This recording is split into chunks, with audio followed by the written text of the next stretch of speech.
और प्यारे बच्चों, आज हम समझेंगे, जानेंगे भौमिक समय सारणी क्या है और कौन सा महाकल्प यानी सरीसर्प कहलाता है और क्यों। तो चलिए हम शुरू करते हैं। आप लोग लास्ट तक देखिए, बहुत ही आसान है। तो भौमिक यानी समय सारणी तो जो पृथ्वी की आयु है तो 4.5 अरब वर्ष पूर्व आकी गई, यानी 4.5 अरब वर्ष पहले पृथ्वी बनी, उत्पत्ति। तो पृथ्वी शुरू शुरू में गैसीय अवस्था से फिर ठोस अवस्था में आई, तो उसमें भी कुछ समय लगा।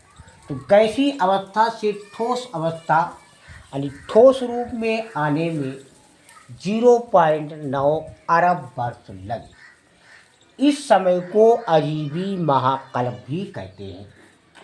पृथ्वी का ठोस स्वरूप बन जाने के बाद, यानी जब ठोस बन गई पृथ्वी, तो आज तक का जो समय है उसको 5 प्रमुख महाकल्पों में बांटा गया। वो 5 प्रमुख महाकल्प कौन कौन से हैं हम आपको बता दें।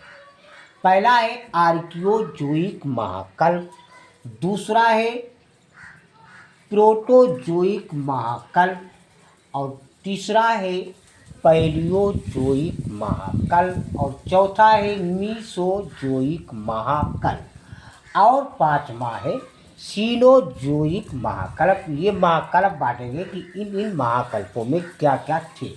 तो जो मीसोजोइक होता है, क्योंकि यहाँ प्रश्न में दिया है कि कौन सा महाकल्प सरीसर्प कहलाता है, तो मीसोजोइक महाकल्प यानी सरीसर्प कहलाता है। क्योंकि अच्छा, भौमिक सारणी क्या है, इसकी परिभाषा इस तरीके से बन जाएगी, क्योंकि ये 5 जो प्रकार बांटे गए हैं ये भौमिक सारणी है।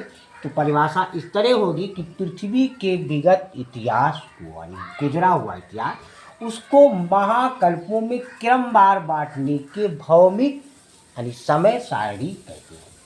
अच्छा, मीसोजोइक यानी जो महाकल्प था उसी को यानी सरीसर्प युग कहा जाता है, क्योंकि इस युग में जल और स्थल और आकाश में विशालकाय सरीसर्पों का प्रभुत्व था, जिसे डायनासोर जैसों का भी बोलबाला था।